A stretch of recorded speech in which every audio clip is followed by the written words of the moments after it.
பலரும் நம்மளோட அரசியல் நிகழ்ச்சிகளை தொடர்ச்சியா பாக்குறீங்க. ஆனா சப்ஸ் பண்ண மறந்துறீங்க. நம்ம நேயர்கள் மறக்காம சப்ஸ் பண்ணுங்க. இனி வரக்கூடிய நாட்கள்ல நிறைய அரசியல் பேச வேண்டியது இருக்கு.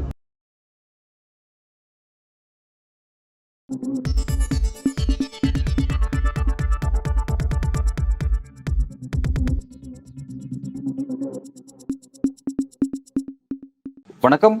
இன்றைக்கு நம்முடன் அரசியல் பேசுவதற்காக திராவிட இயக்க சிந்தனையாளர் திரு வல்லம் பஷீர் அவர்கள் இணைந்திருக்கிறார். சார் வணக்கம்.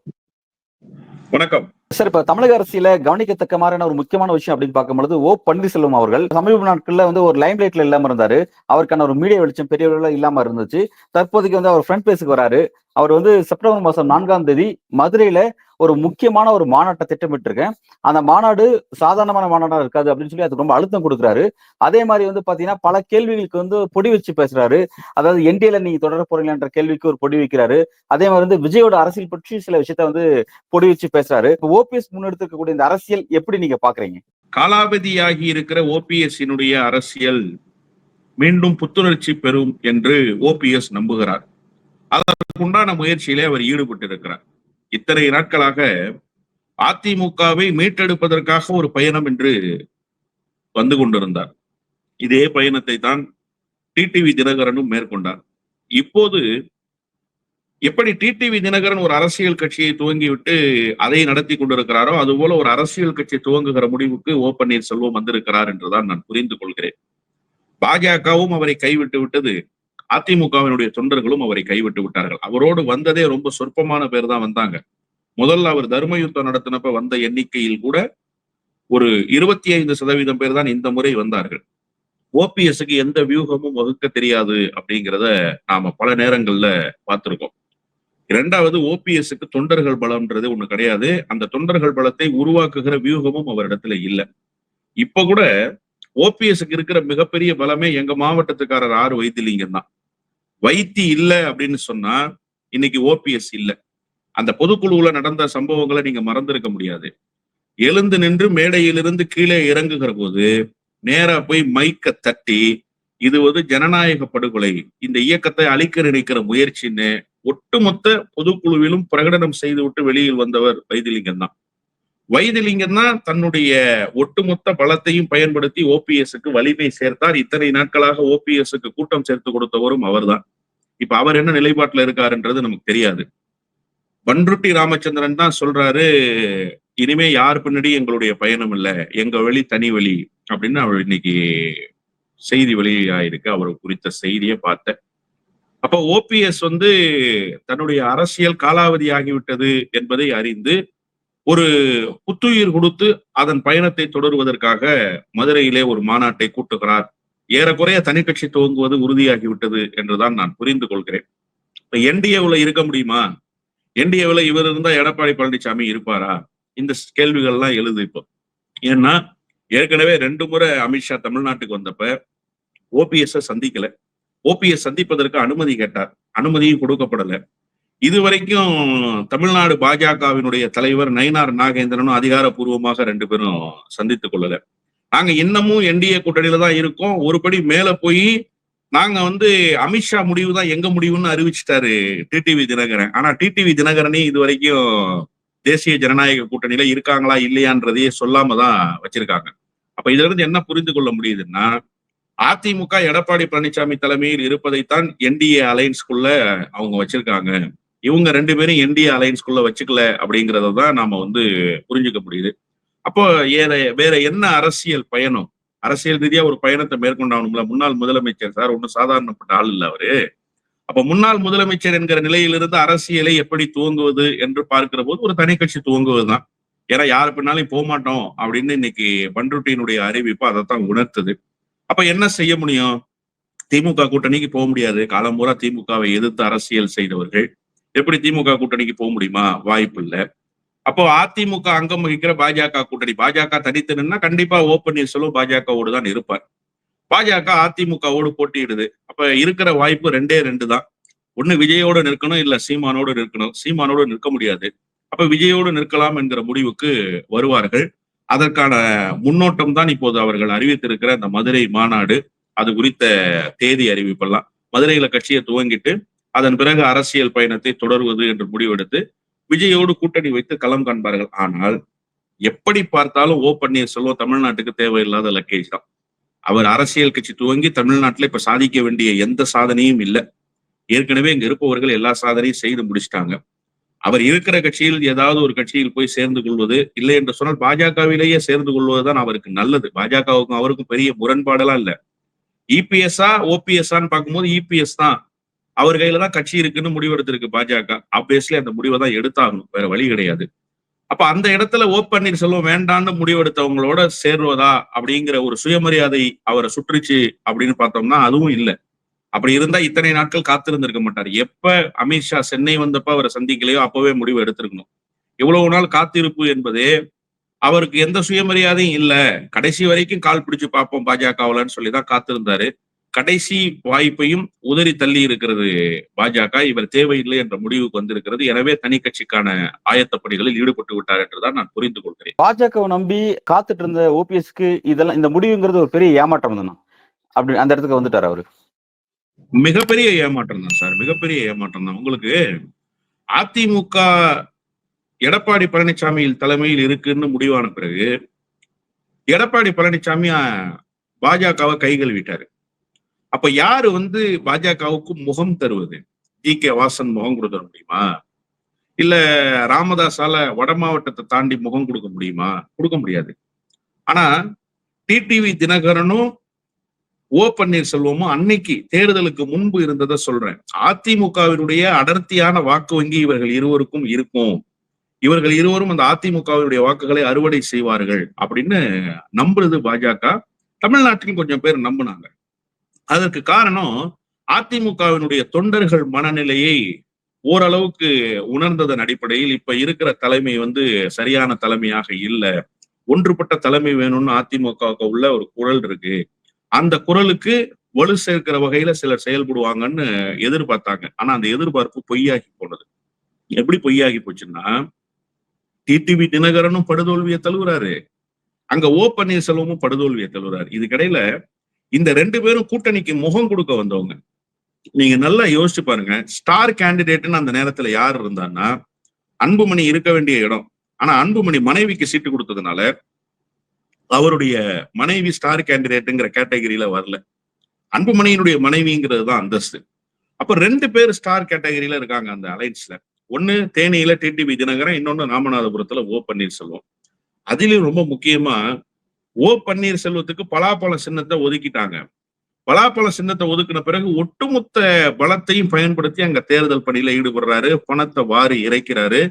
ஒட்டுமொத்த அவரோடு இருந்த அதிமுகவினர் எல்லாரையும் சேர்த்து அங்க கொண்டு போய் களத்துல இறக்கியிருக்காரு. அப்ப கூட எல்லாரும் கேலி கிண்டலுமா பேசினாங்க, ஏங்க ஒன்றுபட்ட அதிமுகவை விரும்புகிற ஓபிஎஸ்க்கு ஒரு சீட்டு தானான்னு சொல்லி. அந்த ஒரு சீட்டே ஓபிஎஸ்க்கான சீட்டு தான். அப்போ ஓபிஎஸ் முன்னணியில் நின்று இந்த கூட்டணிய கட்டி காக்கணும்னு வந்தவர், இந்த கூட்டணிக்கு முகம் தரணும்னு வந்தவர். ஒரு பெரிய தியாகத்துக்கு தான் தயாராயிருக்கிறார் ஓபிஎஸ். அப்படி ஒரு தியாகத்துக்கு தயாரான ஓபிஎஸ் நேரா கொண்டு களத்துல இறக்கி களத்துல படுதோல்வி அடைய செஞ்சிச்சு பாஜக. படுதோல்வி அடைந்ததற்கு பிறகு ஓபிஎஸ் விசுவாசமா இருந்ததுக்காகவாவது பாஜக கையில வச்சிருக்கணும்ல. இதுதான் பாஜகவினுடைய பாணி. பாஜக தூக்கி எறிந்தது, கிள்ளுக்கீரியை எறிவதை போல தூக்கி எறிந்துட்டு அதன் பிறகு ஓபிஎஸ் கண்டுகொள்ளவே இல்லை.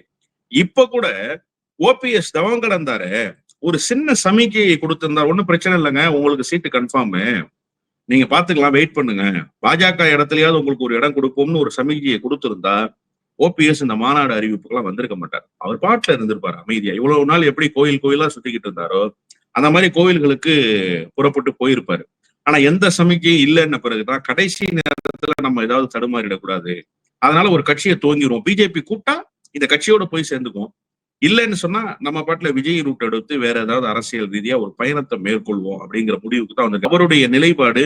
இப்போது கூட எப்படியாவது பிஜேபியோடு இணக்கமாக இருந்து விடலாம் என்கிற முயற்சி இன்னமும் தொடருகிறது. நிறைவு பெற்று விட்டதா நான் கருதல. ஆனா பிஜேபி கதவை சாத்திருச்சு. பிஜேபிக்கு ஓ பன்னீர்செல்வத்தினுடைய செல்வாக்கு என்னன்னு தெரிஞ்சிருச்சு. ஓபிஎஸ் ஆல எந்த தாக்கத்தையும் அரசியல் களத்துல ஏற்படுத்த முடியாதுன்றது பிஜேபிக்கு நல்லா தெளிவா புரிஞ்சிருச்சு. எனவேதான் பிஜேபி தன்னுடைய கதவுகளை சாத்தி விட்டதாகத்தான் பொருள் கொள்ள வேண்டும். இப்போ இந்த நடவடிக்கை எல்லாம் ஓபிஎஸ் தன்னை தக்க வைத்துக் கொள்வதற்காக எடுத்துக்கொண்டிருக்கிற நடவடிக்கைகள் தான். ஓபிஎஸ் அவர்கள் இதனால் வரையும் மிகப்பெரிய ஒரு சட்ட போராட்டம் நடத்திட்டு இருந்தாரு. கடந்த 4 ஆண்டுகளுக்கு மேல ஒரு பெரிய சட்ட போராட்டம் நடத்துறாரு. ஒரு பக்கம் பாஜகவோட தயவுல பாஜகவுடைய ஹை கமாண்ட்ஸ் டெல்லி தலைவர்களோட ஒரு நெருக்க காட்டுறாரு. இந்த மாதிரி சில ஹோப்ஸ் எல்லாம் அவருக்கு இருக்குன்னு நம்பிட்டு இருந்தாரு. இப்ப அதெல்லாமே முடிஞ்சிருச்சு அப்படின்னா, இப்ப இந்த இடத்த பொறுத்த வரைக்கும் எப்படியாவது ஒரு நாள் வந்து டெல்லி பாஜக இபிஎஸ் வந்து கொஞ்சம் சாஃப்ட் ஆக்கி நம்மள அதிமுக கொண்டு வந்துருவாங்க, தலைமை நம்ம கைக்கு வந்துரும் அப்படின்ற ஒரு நம்பிக்கையோட அவர் சில விஷயத்தை நகர்த்தினாரு. அப்ப முழுவதும் பண்ண முடியல, முழுவதும் பாஜகவால இந்த விஷயத்தை எதுவும் செய்ய முடியல, இபிஎஸ் கண்ட்ரோல் பண்ண முடியல அப்படின்ற இடத்துல இந்த சப்ஜெக்ட் வந்துருச்சா? இது அப்படிதான் பார்க்கலாமா? இபிஎஸ் இப்ப வந்து டாமினேட் பண்றாரா அதிமுகக்குள்ள? இது எப்படி புரிஞ்சுக்கலாம்? இல்ல, டாமினேட் பண்ற இடத்துல பழனிசாமி இருக்காருன்னு நான் சொல்ல மாட்டேன். நிச்சயமா அந்த இடத்துல பழனிசாமி இல்ல. ஏன்னா இங்க லீடிங் ஃபோர்ஸ் பாஜக தான். அத பல காரணங்களோடு நாம பார்த்திருக்கிறோம் என்ன நடக்குது அப்படிங்கிறத. ஒவ்வொரு விஷயத்திலையும் அவங்களுடைய கண்ணசைவுக்கு தான் காத்திருக்கிறார் எடப்பாடி பழனிசாமி. இவர் முடிவுங்கிறது எதுவுமே கிடையாது. அவங்களுடைய கண்ணசைவுக்கு தான் காத்திருக்கிறார் எடப்பாடி பழனிசாமி. அப்போ அந்த நிலையிலிருந்து நீங்க என்ன புரிஞ்சுக்கணும் அப்படின்னு சொன்னா, ஒரே ஒரு கன்சர்ன் தான் எடப்பாடி பழனிசாமிக்கு இருந்திருக்கு. எப்படி கடந்த காலத்துல அண்ணாமலைய வந்து சேர்க்கக்கூடாது, அண்ணாமலைய வந்து தலைவராக தொடரக்கூடாது அப்படிங்கிறது இவருடைய டிமாண்டா இருந்ததோ, இவருடைய கோரிக்கையா இருந்ததோ, அதே மாதிரிதான் பன்னீர்செல்வத்தையும் டிடிவி தினகரன் எந்த காரணத்தை கொண்டும் கூட்டணியில அகாமடேட் பண்ண முடியாது அப்படின்னு. அப்போ அந்த விவகாரத்துல பாஜகவுக்கு ஒரு கன்சர்ன் இருந்தது. யாருகிட்ட கன்சர்ன் இருந்தது அப்படின்னு சொன்னா, அண்ணாமலை கிட்ட ஒரு கன்சர்ன் இருந்தது. ஏதோ அண்ணாமலை பெரிய வளர்ச்சியை கொடுத்துட்டதை போல. ஆனா பாஜகவினுடைய கிராஸ் ரூட் எப்படி இருந்தது அப்படின்னு சொன்னா, நிச்சயமாக அதிமுகவோடு இணக்கமா இல்ல. அதிமுகவோடு இணக்கத்தை ஏற்படுத்துற ஒரு தலைமை தேவைப்பட்டது. அந்த இடத்துலதான் வந்து நிற்கிறார் நயினார் நாகேந்திரன். ஏற்கனவே அதிமுகவில் அமைச்சராக இருந்தவர், அதிமுகவோடு நெருங்கிய தொடர்புடையவர் என்கிற அந்த நிலையில் வந்து நிற்கிறார். அப்ப சரி, அப்ப அதிமுகவோடு இணக்கமாக இருந்தாதான் ஒரு 10 இடங்களை பெற்று நம்ம ஒரு 7 இடங்கள் 8 இடங்களை ஜெயிக்க முடியும். இந்த இடத்துல பாலிடிக்ஸ் பண்றதுக்கு அது நமக்கு தேவைப்படுது. கூட்டணி ஆட்சின்ற ஒரு கான்செப்டை நம்ம கொண்டு போகும்போது அது நமக்கு பலமா இருக்கும் அப்படிங்கிற அந்த இடத்திலிருந்து அண்ணாமலையை வெளியேற்றுறாங்க. அண்ணாமலை வெளியேற்றத்திற்கு பிறகு நயினார் நாகேந்திரன் வர்றார். இப்ப இந்த விவகாரத்தை பொறுத்த வரைக்குமே இவங்க என்ன நினைக்கிறாங்க அப்படின்னு சொன்னா, பலமில்லாத இவர்கள் இருவர்களுக்கும் இடத்தை கொடுத்து, யாருக்கு?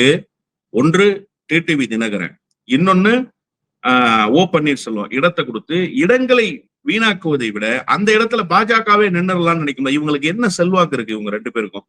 இவங்களுடைய ஓட் பேங்க் என்ன? ஓ பன்னீர்செல்வம் இன்னைக்கு களத்துல என்ன செய்வார்? நின்று என்ன செய்வார்? அவரால் 1 லட்சம் வாக்குகளை தனித்து பெற முடியுமா? அந்த நிலையில அவர் இருக்காரா? இல்ல.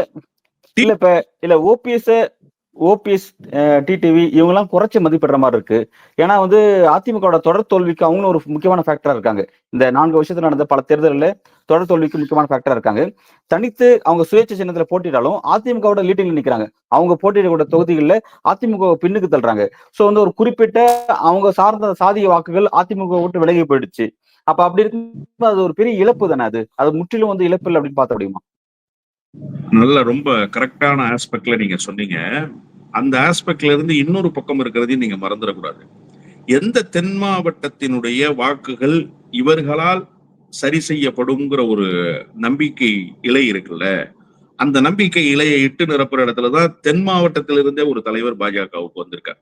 அவங்களுடைய கணக்கு நீங்க சொல்ற கணக்கு சரின்னா, என்னுடைய கணக்கு அது அல்ல. நான் வேறுபடுறேன் அதுல இருந்து, அதையும் சொல்றேன். அவங்களுடைய கணக்கு இந்த இடத்தை இட்டு நிரப்புகிற இடத்துக்கு இவர் வந்திருக்கார். எந்த சமூகத்தினுடைய வாக்குகள் கிடைக்க பெறாது என்று கருதுகிறார்களோ அந்த சமூகத்திலிருந்தே ஒருவரே வந்திருக்காங்க. இப்ப தென் மாவட்டத்திலிருந்து கிடைக்கிற லாஸ சரி பண்றதும், ஒரு குறிப்பிட்ட சமூகத்தினுடைய ஓட் லாஸ சரி பண்றதும் ஒரு இடத்துல வந்து நிக்குதா? அதைத்தான் அவங்க முழுமையா நம்புறாங்க. ஆனா என்ன பொறுத்த வரைக்குமே அதிமுக அந்த டேமேஜஸ் எல்லாம் கடந்துருச்சு அப்படின்னு தான் நான் பாக்குறேன். ஏன் அந்த டேமேஜஸ் எல்லாம் கடந்துருச்சு அப்படின்னு சொன்னா, இவங்கெல்லாம் ஒருமுகப்பட்டு நின்றாலுமே கூட அதிமுக வெல்ல முடியாத இடத்துல இருக்கு. டேமேஜஸ் கடந்துச்சுன்னா ரெக்கவர் ஆயிடுச்சுன்றது இல்ல, அதை தாண்டி வீக்கர் செக்ஷனுக்கு போயிடுச்சு. இப்ப இந்த வீக்கர் செக்ஷனுக்குள்ள இவங்க வந்து சரி செய்ய முடியுங்கிற சூழல் இருக்கா? இவங்க அதை ஒருமுகப்படுத்த முடியுங்கிற நிலைமை இருக்கா அப்படின்னா நிச்சயமாக அந்த நிலைமை இல்ல. முழுவதுமாக அந்த நிலைமை மாறிடுச்சு. இத பாஜக நன்றாகவே உணர்ந்திருக்கு. இன்னொரு விஷயம், இப்போ ஒரு அழுத்தம் கொடுத்து ஓபிஎஸ்க்கு ஒரு கன்ஃபர்மேஷன் கொடுக்க வேண்டிய கட்டாயம் எங்கிருந்து வருதுன்னு நீங்க நினைக்கிறீங்க? எந்த கட்டாயமும் இல்ல. வெயிட்டிங் லிஸ்ட்ல இருக்கலாம், தேவைப்பட்ட கன்ஃபர்மேஷன்ல வரலாம். அப்ப நீ வெயிட் பண்ணவே மாட்ட அப்படிங்கிறது வந்து எந்த மாதிரியான அரசியல்னு பாஜக கேட்கும்ல. நான் உன்னை எதுவுமே சொல்லலையே, வான்னு சொல்லல, போன்னு சொல்லல, உன்னை வெயிட் பண்ண சொல்லியிருக்க, நீ வெயிட் பண்ணாம அவசரப்பட்டு முடிவெடுக்கிற அப்படிங்கிற அந்த ஒரு சூழலுக்கு பாஜக வந்து. ஏன்னா பாஜக இப்ப எந்த கமிட்மெண்ட்டும் கொடுக்க முடியாது. ஒரு அப்சர்வேஷன் மோட்ல இருக்காங்க. ஒருவேளை நாளைக்கு இப்படி இந்த டைமென்ஷன்லயும் நீங்க பார்க்கணும்ல. விஜய் அதிமுக கூட்டணிக்கு பாஜக கூட்டணிக்கு வந்துட்டாருன்னா நீங்க என்ன செய்வீங்க? அப்ப விஜய்க்கு கூடுதலான இடங்களை கொடுக்க வேண்டிய கட்டாயமும் ஒண்ணு இருக்கு. அப்ப இவங்களை தொங்கு சதையா கூப்பிட்டு இந்த கூட்டணிக்குள்ள வச்சுக்கிட்டு என்ன செய்யறதுன்னு கூட பாஜக நினைக்கலாம் இல்லையா? டிசம்பருக்கு பிறகுதானே இது குறித்த முடிவுகள் எல்லாம் ஓரளவுக்கு செட்டில் ஆகும். அப்ப அது வரைக்கும் ஹோல்டு பண்ணணும்ன்ற மனநிலையில இருந்திருக்கலாம். இத ஓ பன்னீர்செல்வம் நீங்க உணர்ந்து சரி நீங்க அதை நம்புறீங்களா? இந்த கூட்டணிக்கு விஜய் வருவாருங்கிறத நீங்க நம்புறீங்களா? அரசியல்ல எது வேணுமோ நடக்கலாம் சார். எதுவுமே நடக்காதுன்னு சொல்லவே முடியாது. என்ன திடமான கொள்கை இருக்கு விஜய் கிட்ட வரவே மாட்டேன் பிஜேபிக்குன்னு சொல்றதுக்கு? அவர் மேடைகளில் பேசுவதை வைத்து நீங்கள் சொல்லக்கூடாது. மேடையில் பேசிய தலைவர்கள் மறுநாள் வேறு விதமான நிலைப்பாட்டை எடுத்ததெல்லாம் தமிழ்நாட்டு அரசியல் களத்துல பார்த்திருக்கோம். அதனால அது ஒரு நிலைப்பாடாகவே நீங்கள் எடுக்கக்கூடாது. அழுத்தமான கொள்கையோடு இருக்கிறார்களான்னு தான் நீங்க பார்க்கணும். இப்ப பிசிக டிக்ளேர் பண்ணாங்கல்ல சார், பாஜக இருக்கிற அணியில் நாங்கள் இடம்பெற போவதில்லை, பாமக இருக்கிற அணியில் இடம்பெற போவதில்லை. இன்னொன்னையும் சொன்னாரு அண்ணன் திருமா. நான் நிறைய நேர்காணல்கள்ல அதை சொல்லியிருக்கேன். பாஜகவுக்கு போயிட்டு வந்தவன் இந்த கட்சிக்கு வராதேன்னு சொன்னார். இந்தியாவில் எந்த கட்சியும் அப்படி சொல்லல, அவர் தான் சொன்னார். அப்போ இது ஒரு கொள்கை உறுதி. இப்ப திமுக போகுமான்னா 90 விழுக்காடு போறதுக்கான வாய்ப்பே கிடையாது. திமுக போறதுக்கான வாய்ப்பே கிடையாது. ஏன்னா திமுக எந்த அளவுக்கு யுத்தம் தொடுக்குது, பாஜகவினுடைய ஒவ்வொரு நடவடிக்கையும் எப்படி கடுமையாக எதிர்த்திருக்கு. பாஜகவை எதிர்த்துத்தான் இப்ப அரசியலேயே ஆளுங்கட்சியாக இருந்து செய்து. எதிர்கட்சி யாருன்னு கேட்டா அவர்களுக்கு தமிழ்நாட்டில் அதிமுக எதிர்கட்சி தான், இல்லைன்னா சொல்ல. ஆனா எதிர்கட்சி அரசியல் இங்க இருக்கான்னா இல்ல.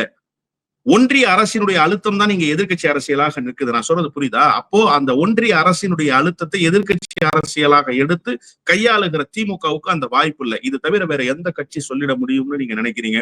காங்கிரஸ் பொது உடைமை இயக்கங்கள் சேர மாட்டாங்க. வேறு யாராக இருந்தாலுமே கூட எந்த உறுதிப்பாட்டையும் இப்போது இவர்களுடைய பேச்சின் மூலமாக நாம் செய்து விட முடியாது. எது வேண்டுமானாலும் மாறுதலுக்கு உட்படலாம். அந்த மாதிரி நாளைக்கு ஒரு மாறுதலுக்கு உட்படுகிற போது அதைத்தான் பாஜக கணக்கிட்டு இருக்கும் என்றுதான் நான் உறுதியாக நம்புகிறேன். நான் டிடிவி தினகரனுக்கு வாக்கு வங்கி இல்லை அப்படின்னு சொன்னது அவர் வந்த போர்ஸ் என்ன, இப்ப இருக்கிற போர்ஸ் என்ன? ஓ பன்னீர்செல்வம் தன்னையே நிரூபிக்க முடியாம ராமநாதபுரத்துல தன்னுடைய சொந்த சாதி வாக்குகளை நம்பி களம் கண்டவர் முடிஞ்சு போயிருக்காரு. இப்ப இதெல்லாம் தேர்தல் ரிசல்ட்ல எதிரொலிச்சிருச்சே, அதை நம்ம பார்த்தோமே.